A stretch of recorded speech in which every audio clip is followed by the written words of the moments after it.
Hello दोस्तों, मैं प्रद्युम्न आप सभी का स्वागत करता हूं PH0099 क्लासेस के एक नए वीडियो लेक्चर में। आज के वीडियो लेक्चर में हम लोग देखने वाले हैं DLED 4th सेमेस्टर के इंग्लिश में राजन सीरीज के वेरी शॉर्ट क्वेश्चन को, जो कि हमारा पार्ट नंबर 5 है।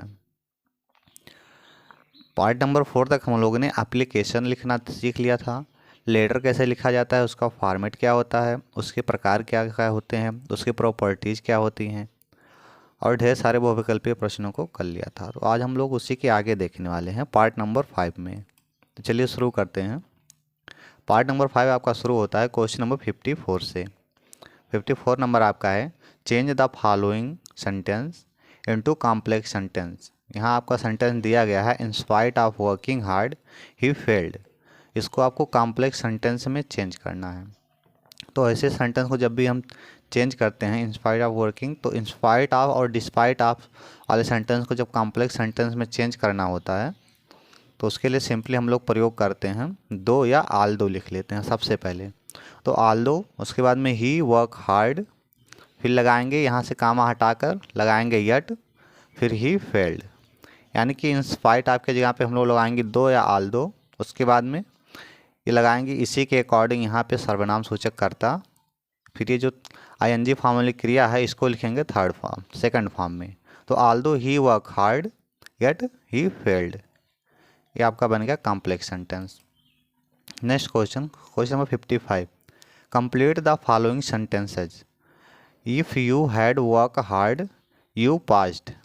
तो देखिए जब भी ऐसी सेंटेंस होगी तो इसमें क्या होता है, कामा के पहले वाक्य में होता है आपका पास्ट परफेक्ट में, यानी कि हैड प्लस वर्ब का थर्ड फॉर्म। अगर नेक्स्ट में देखेंगे तो यहाँ भी आपका हो जाएगा वुड हैव पास्ट, यहाँ भरा जाएगा। नेक्स्ट देखते हैं। नेक्स्ट आपका question number 56। What are methods approach of teaching English. Teaching English के क्या मेथड्स होते हैं या क्या अप्रोच होते हैं, कौन कौन से होते हैं, ये आपको बताना है। तो चलिए देखते हैं। There are few methods approach of English teaching. English teaching के कुछ मेथड और अप्रोच हैं, चलिए देखते हैं। जिनमें से पहला आपका है ग्रामर ट्रांसलेशन मेथड, ये आपका पहला हो गया। नेक्स्ट आपका है second number direct method. Next आपका है स्ट्रक्चर अप्रोच, और लास्ट आपका है कम्युनिकेटिव अप्रोच। ये इतने जो चार आपके सामने लिखे गए हैं, ये चारों आपके होते हैं मेथड या अप्रोच टीचिंग इंग्लिश के। नेक्स्ट देखते हैं question number 57। Right the kinds of conjunction, यानी कंजंक्शन के प्रकार को लिखिए। तो कंजंक्शन के कौन कौन से प्रकार होते हैं, तो चलिए देखते हैं। There are 3 kinds of conjunctions. Conjunction 3 प्रकार के होते हैं, लेकिन मेनली अगर देखा जाए तो कंजंक्शन के 2 ही प्रकार होते हैं। एक सबऑर्डिनेटिंग कंजंक्शन होता है और दूसरा आपका कोऑर्डिनेटिंग कंजंक्शन होता है। तो चलिए इसमें देखते हैं 3 टाइप्स कौन कौन से हैं। तो पहला आपका हो गया सबऑर्डिनेटिंग कंजंक्शन, दूसरा आपका है कोऑर्डिनेटिंग कंजंक्शन, और थर्ड आपका है कोरिलेटिव कंजंक्शन। ये हो गए कंजंक्शन के प्रकार। Next question number 58। Right the definition of compound sentence with example. Compound sentence का हमको क्या लिखना है, डिफिनीशन लिखना है और उसका एग्जाम्पल भी लिखना है। तो चलिए लिखते हैं।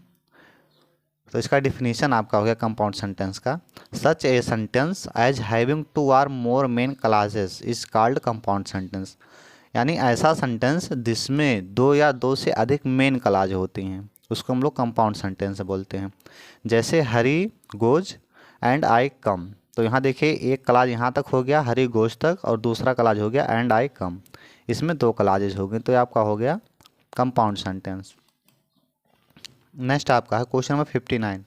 Explain the 2 merits and demerits of direct method. Direct method के 2 यानी गुण और 2 दोष को लिखना है। तो चलिए देखते हैं। तो merits of the direct method, पहले इसके मेरिट हम लोग देखेंगे डायरेक्ट मेथड के, इसकी मेरिट कौन कौन सी होती हैं, क्या क्या होती हैं। तो पहला आपका है the following merits of direct method. पहला आपका है words taught in related situations leave everlasting impression on the mind of students। ये हो गया फर्स्ट। सेकंड आपका है in this method sentence is the unit of speech. इस मेथड में जो होता है स्पीच का जो यूनिट होता है वो सेंटेंस होता है। अब यहाँ से शुरू होता है हमारा demerits of direct method, direct method के दोष। तो चलिए देखते हैं। पहला आपका है this method prohibits the use of mother tongue. यानी जो ये मेथड होता है इसके जो दोष में होता है, इसमें क्या होता है मदर टंग का यूज नहीं होता है, इसका मना होता है मदर टंग का यूज।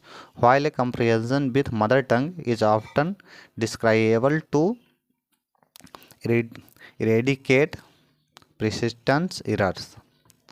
नेक्स्ट आपका है audio visual aids are not easily available. यानी ऑडियो विजुअल एक ऐड होता है यानी सहायता की जो सामग्री होती है उसमें ईजिली अवेलेबल नहीं होता है। So the method becomes expensive. यानी इस तरह से ये मेथड क्या होता है खर्चीला हो जाता है। And is beyond the reach of ordinary school and teacher. ये आपके हो गए डायरेक्ट मेथड के मेरिट और demerit. Next question number 60, which form of the verb use in the past indefinite tense. यानी पास्ट इंडिफिनिट टेंस में क्रिया का कौन सा फॉर्म प्रयोग होता है। तो the second form of the verb is used in the past indefinite tense. यानी पास्ट इंडिफिनिट टेंस में क्रिया का सेकेंड फॉर्म का प्रयोग होता है। Next question, question number 61, what is the correlative conjunction. Correlative conjunction क्या होता है।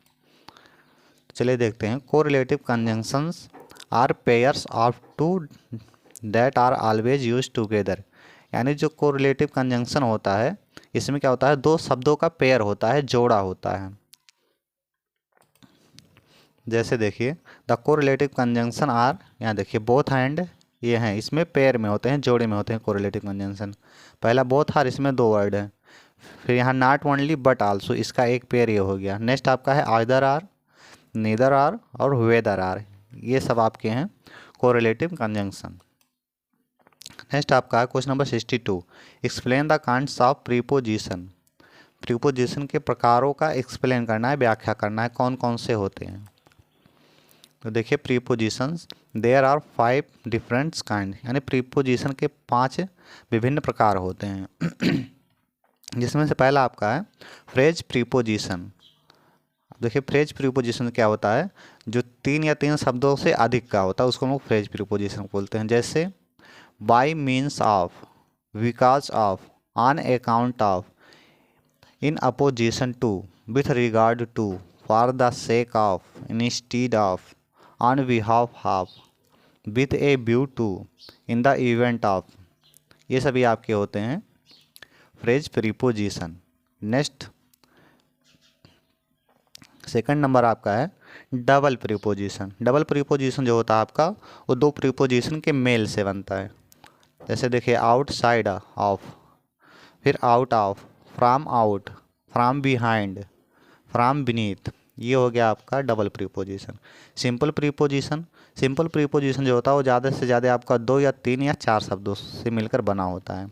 शब्दों से नहीं, वर्डों से मिलकर बना होता है, यानी लेटर से मिलकर बना। जैसे देखिए यहाँ इन, ये 2 हैं, इसमें 2 वर्ड हैं, of, on, OFF, off, to, up, with, at, by, for, ETC, आपके सिंपल प्रीपोजिशन हो गए। नेक्स्ट आपका है पार्टिसिपल प्रीपोजिशन। पार्टिसिपल प्रीपोजिशन में क्या होता है, जो क्रिया होती है उसी में ING जोड़ लिया जाता है। जैसे यहाँ देखिए notwithstanding, concerning, pending, considering, they are participle above use as preposition. ये पार्टिसिपल हैं जो प्रीपोजिशन के रूप में प्रयोग किए गए हैं। नेक्स्ट आपका है 5 नंबर कंपाउंड प्रीपोजिशन।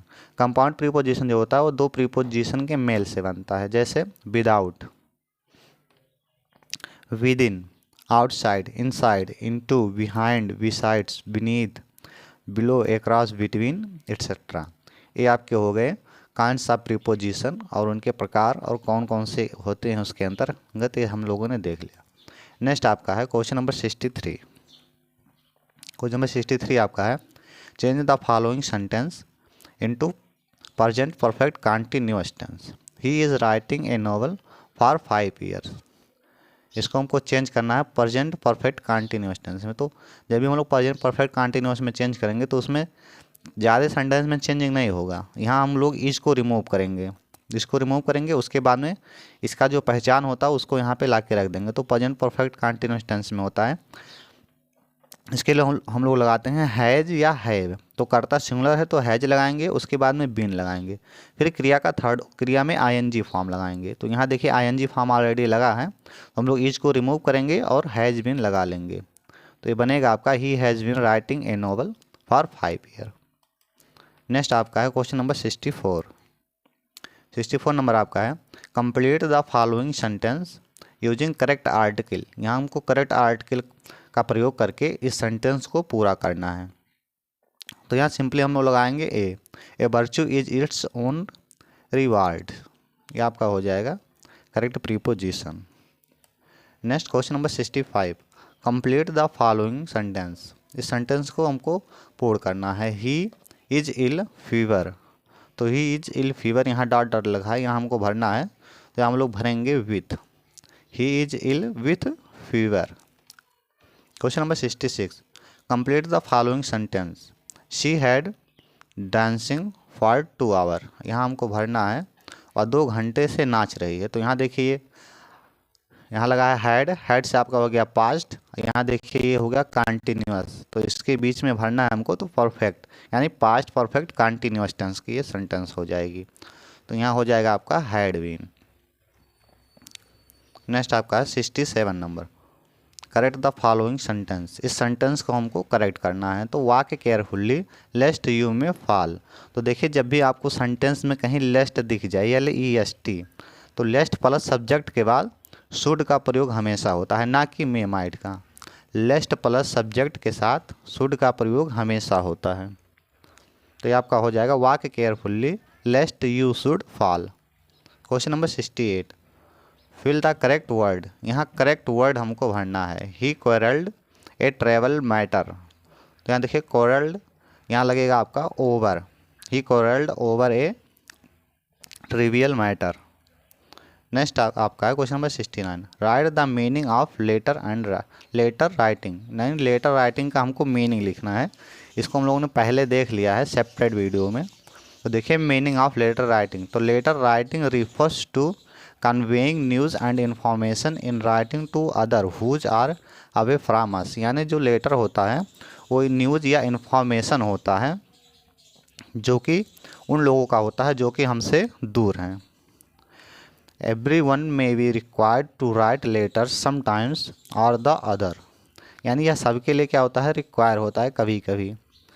Hence इसलिए इट इज़ इम्पॉर्टेंट, यह महत्वपूर्ण है टू लर्न सीखने के लिए राइट गुड लेटर। अच्छा लेटर लिखने के लिए यह ज़रूरी है as its affects our relation with other. और यह क्या करता है, हमारे जो रिलेशन होते हैं दूसरों के साथ प्रभावित भी करता है। As well as our business transaction, और हमारे बिजनेस ट्रांजैक्शन को भी प्रभावित करता है। ये हो गया आपका लेटर का मीनिंग। नेक्स्ट क्वेश्चन और इस वीडियो का last question what do you mean by tense. Tense से आप क्या समझते हैं, टेंस क्या होता है। तो any of the form of a verb which may be use to show. यानी जो वर्ब का कोई भी फॉर्म होता है जिसको हम लोग क्या करते हैं, may be use to show, जिसको दिखाने के लिए प्रयोग करते हैं, वो आपका होता है टेंस। क्या दिखाने के लिए प्रयोग करते हैं, the time of an action, की क्रिया का टाइमिंग क्या है। और नेक्स्ट आपका है ए स्टेट और an event can be called a tense. तो ये आपका हो गया टेंस का मतलब। अगर हमारी वीडियो आपको पसंद आई हो तो चैनल को सब्सक्राइब करें और अपने दोस्तों के साथ शेयर करना ना भूलें।